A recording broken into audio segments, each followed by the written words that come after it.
hold me back. This is Influencing the Right Way. Our goal is to raise the standard of the fitness industry. We're out here trying to make people's lives as healthy and as happy as we possibly can. And the only way we're going to do that is if we take it as serious as a medical doctor does. This is Influencing the Right Way with the Viking and Sarah Sloan. boom. Let's go. Let's get it today. All right. This is going to be one of our business-oriented podcasts. But before we jump in, let's clear the air. Let's figure out what we're doing here. We're here to raise the standard of the fitness industry. We're here to make sure that everybody in our industry, the fitness industry, sees ourselves as more than what we currently are viewed as. We are going to change this to where people recognize us and we act as if we are medical professionals, because that is what you are. You are a person who is taking somebody's health and well-being and changing them into a better version of themselves so they can live a longer, healthier, and happier life. Yeah. So, that one felt good. Yeah. I'm not gonna lie, I felt good about that, boy. All right. If you really feel what we're saying here, it resonates with you, you're like, fuck, I've been thinking that this whole time. And you feel these tactics.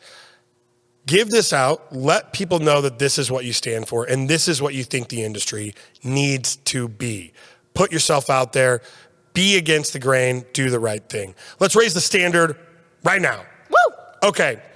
So what we're going to talk about today is The practicality of scaling your business. damn.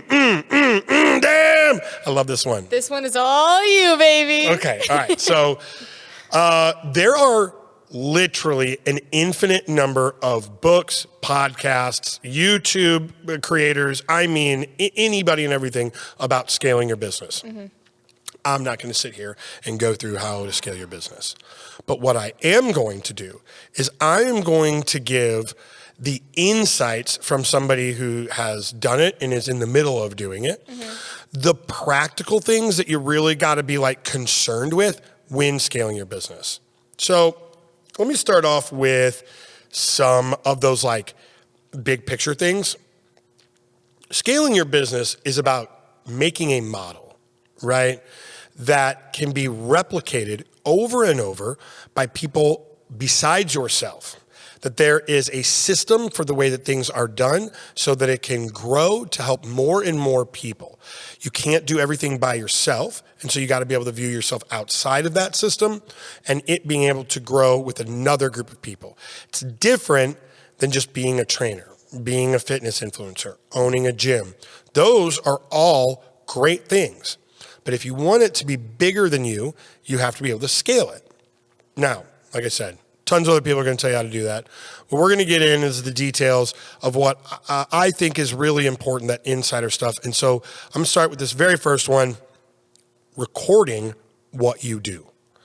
When I say recording, I mean every type of recording, video recording, audio recording, typing things down, giving it a detail of the exact processes and way that it works. And let's go into a specific one, right? So let's say you are the mastermind and you're creating all of the templated workout programs for everybody, right? That is something that's usually like inside of your head, like intrinsic knowledge that you have built from having studied a lot of different people and that you know is going to be the best way to get somebody results. I'm hoping that's what you're doing. Now, what you need to do is think through all those steps that you take in your head, right? Of like, you're going to record somebody's weights, how many reps, even their like rate of perceived exertion. I'm talking a lot to trainers here, but let's then go over to like a gym owner, right? When you, how you open your gym, how did you get the equipment? Where did you get the equipment from? Is there a reason why you have a certain look or style behind it? Did you set it and organize it in a certain way? Hopefully it's not just thrown out together, right? If you're a social media influencer, right? when you make a post, you usually get a certain reaction from that post, and that informs how your future posts work, right? The strategy may be in your head, right? So what you need to do is through that process that you put your clients through, you need to write down how you do it and also why you're doing it. And really in detail, and this is going to take some outside perspective and thinking of that. You may know, let's go to a real small detail. You see somebody doing a squat.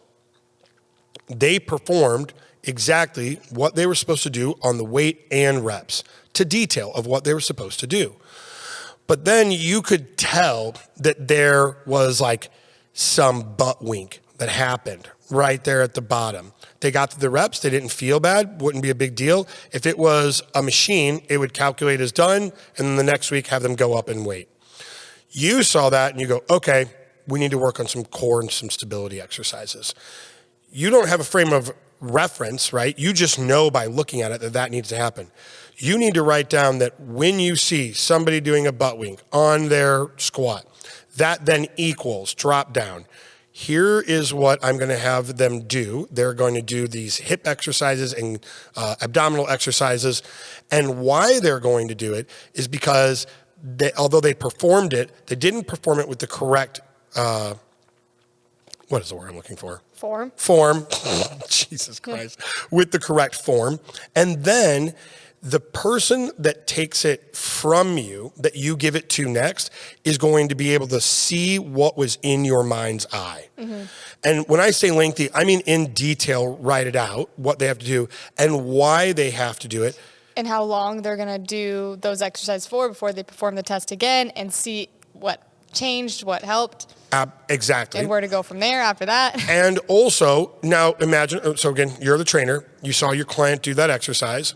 You're going to have to explain to that client, hey, you performed it very well. There was this butt wink on it. We're going to now, for the next week or two, we're going to work on these additional exercises, and here's why. That explanation of what I gave to the client, you need to write down. I say this, ba, ba, ba, ba, ba. The reason I say this is because it's going to let the client know that although they performed, they also need to be doing these other movements, and I care about their longevity. All of those things have to be written down. Every word you say, every step you take, and the why of why you do it. Write it down. And then also shoot a video of you explaining that. Because also, when there is something written, there's a loss in translation of how you say it, right? The look in your eyes, the aggressiveness, how you say it. Do you say it with some empathy? You're like, hey, that was really good, but we need to, or are you more aggressive about it? Hey, we got to get this, whatever it is. Yeah. All of that body language needs to be in there too. Good. So is the reason why, because when you are scaling, is it important to have everyone doing things the exact same way? Will you elaborate on that? Yeah. So imagine that you just explained it to the trainer, like you got a trainer working underneath you, right? And you just explain it to them. You're like, hey, when somebody does this, make sure that they're going to go do these other corrective exercises with it. 90% of the time, they're going to forget because they're just human, right? You can only get so many inputs before some of it's going to fall down, right? So having a checklist over and over of all the things that you need to be reminded of when you go through. Checklists eliminate error. And then having a written description is going to give you the ability to apply the reason why, the deeper meaning why you're doing it. So then they understand why they're doing it. Which means they're more likely to do it if they understand why. And then a video of you explaining it to get that context of it. But also by then, you now have 3 different ways that this person is learning from you. Yeah. Some people, they're going to get it by hearing it. Some people are going to get it by reading it. Some people are going to get it by watching a video of it. But everybody is going to get it by having had all 3. Remember that if you want to scale your business, your new profession is not the work that's being done with the customer. It's how do you make a system so you can facilitate more customers? And that's got to be your specialty. I mean, really honing in on what is it that makes you unique, you different, that nobody else knows and can do, and how do you put that into a package so that way you can give it to the next person? Yeah, I'm going to elaborate on you talking about the 3 different ways of doing it. So I'm just from experience of actually doing that in the stores and stuff like that. When you tell someone like even why they should do something, you know from experience how to go about it because you've done it the wrong way. You've learned, okay, actually you don't use empathy there. You have to be more stern and direct here because it yields more results that way. But you only know that from doing it. And so if you're trying to explain someone how to do something without showing them like exactly your facial expressions, the way you do it, they're going to just make the mistakes you made and they might not learn as quickly, which means you're going to lose customers. People are not going to get results that way. And so making sure that everyone's on the same page with all the stuff you've learned from the way you say it, your tone of voice, why you say it, all that stuff. Genuinely, the details matter. Yeah. Right? So again, like when you're working with a customer or client, the details of how you do the process is what makes you different and it's what matters. Your new customer, I'm using little quotations here, is the person that you're training to fulfill that position.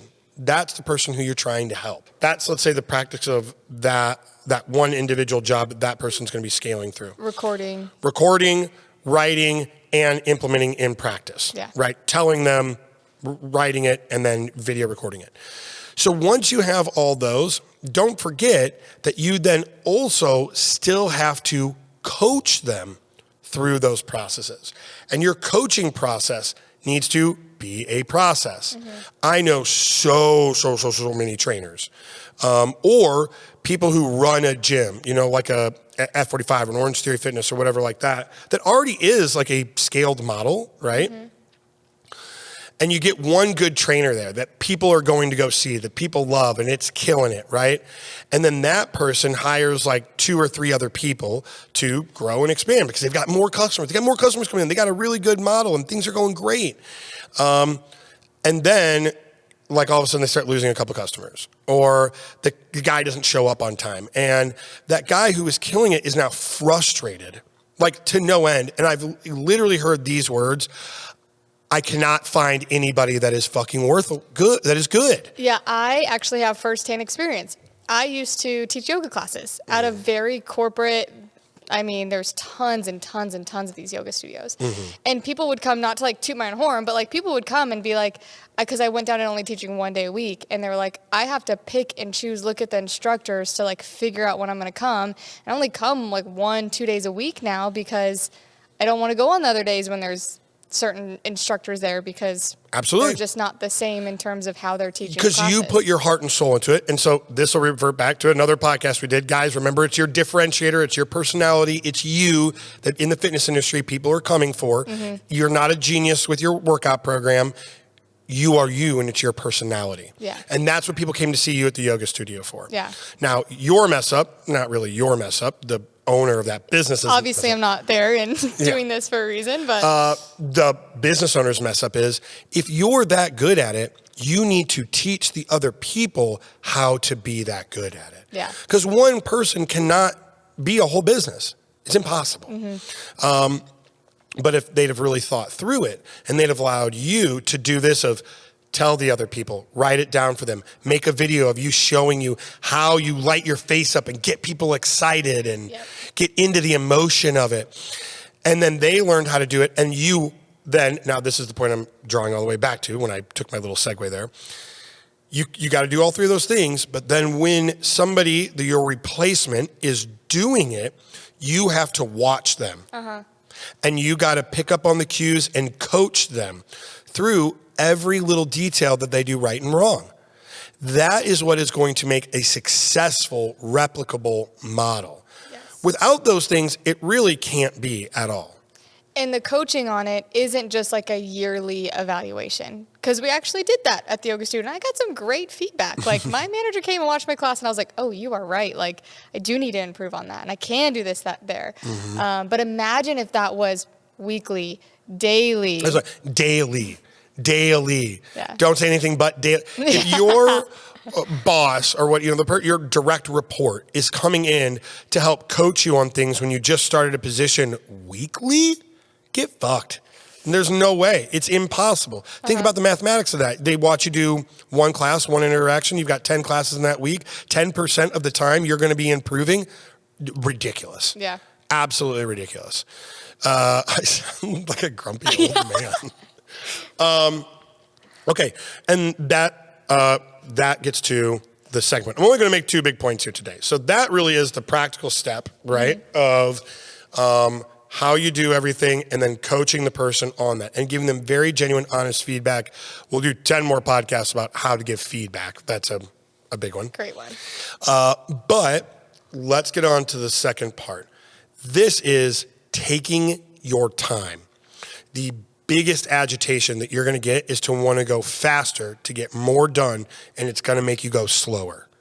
There is no way around the time that it takes for people to acquire the skills that they need to be professionals at what they do. And remember, we are medical professionals.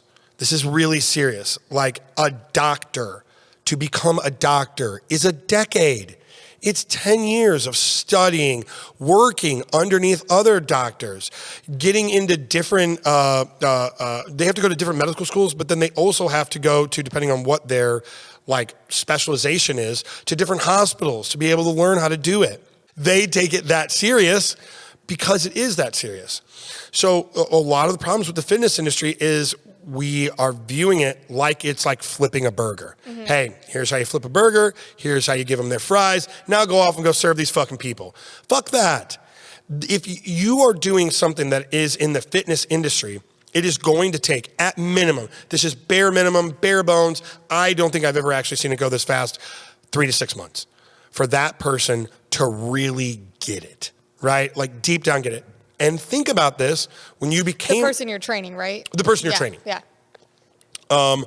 Because think about it, for you, when you started as a personal trainer, maybe you didn't have guidance, you just read books and did whatever. There is no trainer alive that if you've been training for less than 3 years, that you're an exceptional trainer. It's not possible. There's no way. 3 years is what it takes to now, granted, unless you had some great guidance and a mentor underneath it, but if you just started out by yourself, it's 3 years. You got to get the reps in. Like we talked about earlier, the trial and error, you even knowing how to scale your business, like what the processes you do and why you do them and how you do it, like just takes time. There's no other way around it. You have to get, like you said, the experience in before you can even make the process to scale. And so the other way is like you could let that person take the position over and wait 3 years for them to be good, like you did. That's not what you want to do. Doubling down, giving them feedback, coaching them through all of the things that they're doing, every little nuance is going to get it to where, in 3 to 6 months, they're going to be a respectable, well-trained fitness professional. And do not leave that one until you can go to the next one. Now, remember what I said. The person who's doing the coaching, the replicator, you can replicate and make replicators, right? That's the point of scaling. Yeah, I was going to say what you really should do with that is you train someone, they're good 3 to 6 months, however long it takes to really have them have it down. Then you train them to train someone else. So you're coaching them on how they're coaching someone else. So then they take over the acquiring new trainers and coaching it. And then you're overseeing that. And then everyone's moving up. Then they can be replicating trainers. You can be replicating the next part of your business, the marketing piece, whatever it is that you want to do. Yeah. But you have to take that time. And also, so I say 3 to 6 months, right? It does also depend on what you're doing, like what the actual job is. Sometimes it may be a year, right? But it's more important to get it right, set it, and let it go. Then let that person grow on their own. This is the fantastic part of, so the second part that I'm saying about where you got to take 3 to 6 months to coach them. This is where this is the sprinkles on the top. This is the magic. This is the best little part. This is the whipped cream that you want and you dig into first. When you have successfully coached somebody on exactly what, how, and why you do things the way that you do, you then get the opportunity to set them free and grow the business in ways that you didn't even realize. So you imagine it like this. You are actually making a clone of yourself, right? You are cloning. I know I'm honing in right now. I don't know why this means clone. I'm cloning you right now. Cloning yourself.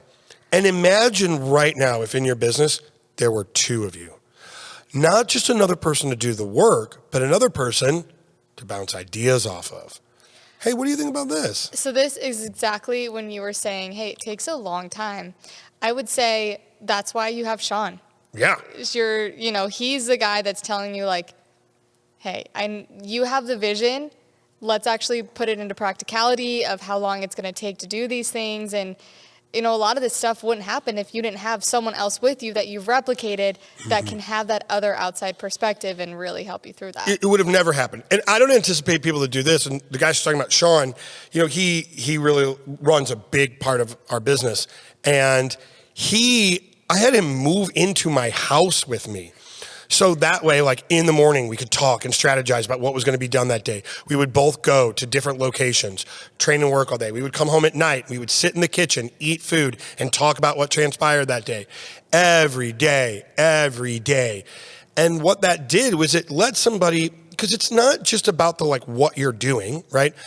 And now granted, I want you guys to know I'm super crazy, but also this does work. And it's like being in a relationship.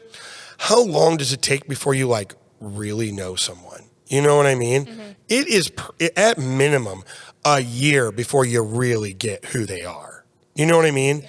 We're always kind of trying to impress a little bit or do our best job or, be whatever. You don't see the bad sides or the gross parts of somebody until a year later.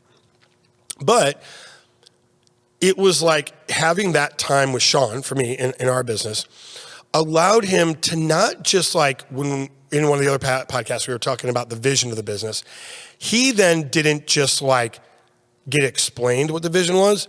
This is now his vision. Mm-hmm. He was a part of melding that together. It's his vision. He's the one that's going places up in front of it. He can feel that in his gut, what that's like when things aren't right, and he knows so deeply how it needs to change. That's a different feeling. I know for a fact people were wondering, why did he do that? Why did he wake up every morning and go to bed living and breathing this other guy's dream? And it's not because it was just yours anymore. It was Sean's too. Exactly. Yeah. Because you gave him that ability to start scaling it himself too, which was good for you too. It wasn't just to let him do it. No. And I'm talking about if you really want to scale a business, right? If you're interested in just popping off more trainers so you can make more money, you're never going to do this shit, and you'll probably make some money, but it's not going to last 10 years. You're not going to build this empire. There is a reason why the people that are the most successful, it's their whole life. It's every bit of their being.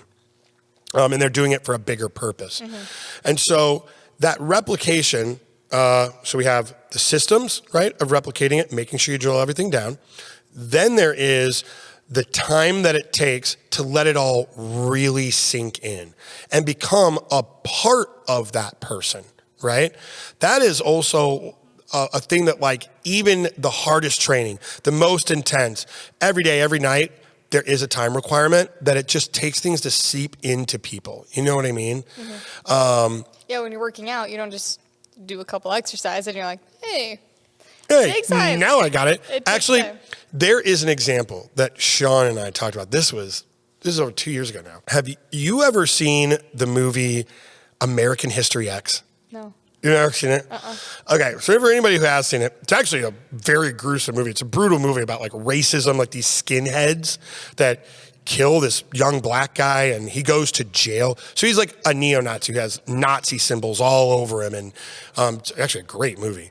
And then it really is a great movie, and it's Edward Norton. And then he goes to prison, and in prison, he's still that hardened, beat-down neo-Nazi.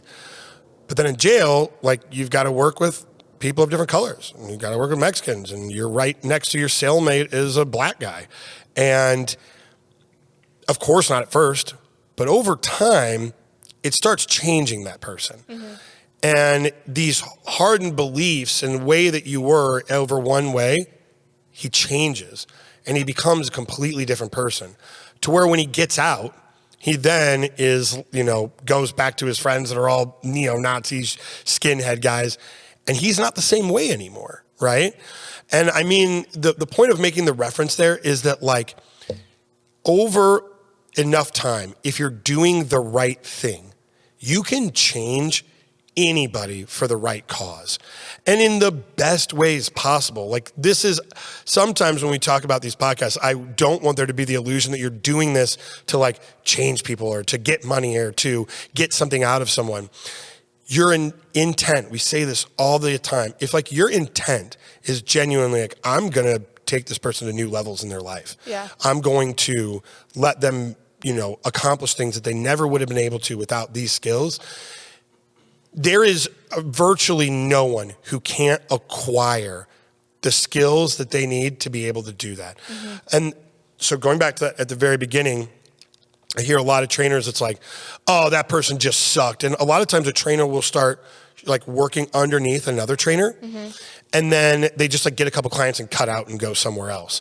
And they're like, that motherfucker, that dude's a piece of shit. He did this and this on me. But the reality, the deep, deep reality is, you probably, and now there are some shitty people that are just going to do bad things. But most people, if you really had the intent that, like, I'm not trying to make money off this other trainer. What I'm trying to do is grow them as a human being and increase their capabilities for life. If that was really your intention, they would never leave you. I've never, in the entire time of doing this, I've never had somebody leave me, take the tools that I taught them, and try to go do it somewhere else. It's never happened. Mm-hmm. Because that's just such a, you would never do that to somebody who really cares about you. Well, and you would be leaving something that's growing you. So if you left, you would be making a poor decision for yourself. Poor decision like, the best thing for you is to stay in that relationship. Absolutely. So, like, when we talk about these things like intent and stuff like that, we talk about it all the time for customers. But it is just as it is for your team too. Mm-hmm. Absolutely. Okay, so I love that. Love that so much. There is a book we talked about last time. It's called Scaling Up. That is an incredible book to be able to take your business from where it's at now to where it's multiple people. I also want to give. There's a couple of other books in this same realm about scaling up that you should also really read. And they are referenced in that Scaling Up book. So I'm not going to litter off, like, all 5 or 6 of them, but all of the books that are in that book, read them. Like, go into, like, the hiring process. Hiring process is what you have to scale. Your marketing process, you have to scale. Your financial system, you have to scale. All of the things that, even as a trainer, like, you don't like, all of those things in a scale too. But don't worry about it. It doesn't mean that you have to be a master at all those things. It means you got to find the right person to plug into those systems so that way it can work the right way. Okay. Yeah. That was the podcast today. Thank you guys for listening. This was one of the business podcasts, so I really hope that you can take this practically, apply it in your business today, so that way in 2 to 3 years, you don't have to be the one doing the work. You can find the people to put in the work. All right. And change someone's life because they'll have a job that they're growing because of it. Everybody's lives. Yeah. All right. So if you felt this one, if you feel like, hey, that really helped me out, there was something in there that, like, I didn't know about scaling and you could tell that it helped you, send this to somebody else that you know it could help them. There are so many people in the fitness industry, new gym owners, personal trainers, fitness Instagram people, all of them that, like, hey, it's a tough job to scale that up so that way they can help more people. Send this to them, do the right thing, let them grow, even if you think of them as your competition. Because we all, if every one of us become the better versions of ourselves and we view ourselves as medical professionals, then we will all win because the fitness industry will be a better place. Yeah. Thank you for listening, guys. We'll check you out next time.